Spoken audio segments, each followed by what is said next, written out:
আসসালামু আলাইকুম। আলহামদুলিল্লাহ, অবশেষে প্রচণ্ড গরমের প্রতাপ কাটিয়ে প্রচণ্ড রোদের শাস্তি থেকে মুক্তি পেল জনজীবন। মহান আল্লাহ সুবহানাহু ওয়া তাআলার রহমতের বৃষ্টি অবশেষে বর্ষণ হলো।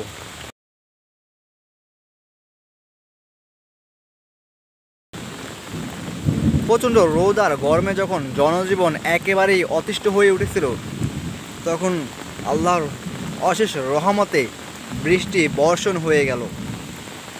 যে বৃষ্টি দীর্ঘদিনের অপেক্ষা, যে বৃষ্টির জন্য সবাই হাহাকার করতেছিল, আকাশের দিকে তাকিয়েছিল, আল্লাহর কাছে অফুরন্ত ফরিয়াদ করতেছিল যে বৃষ্টির জন্য, মহান আল্লাহ রব্বুল আলামিন সেই বৃষ্টি এবার দিয়ে দিল।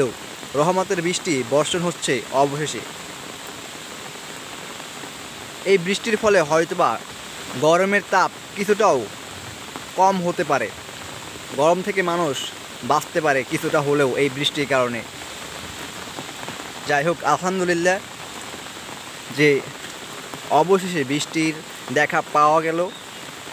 এবং যে গরম, যে প্রচণ্ড রোদের তাপ 40 ডিগ্রি 42 ডিগ্রি, সেই রোদের তাপ থেকে বাঁচার উপায় মহান আল্লাহ রব্বুল আলামিন করে দিলেন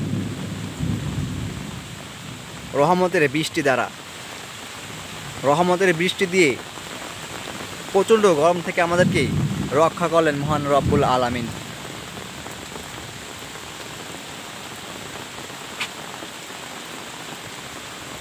এই বৃষ্টির এক ফোঁটা পানির জন্য সবাই একেবারেই হাহাকার করতেছিল। গাছপালা, নদী নালা সব কিছুই একেবারে শুকিয়ে গিয়েছিল, গাছপালা পুড়ে ছাই হয়ে যাচ্ছিল, নদী নালা শুকিয়ে গিয়েছিল, বৃষ্টি নেই, সবাই একেবারে অতিষ্ঠ গরমের তাপে, প্রচণ্ড রোদের কারণে। যাই হোক, অবশেষে আল্লাহর অশেষ রহমতে বৃষ্টি বর্ষণ হলো, আকাশ থেকে জমিনে বৃষ্টির বর্ষণ হলো।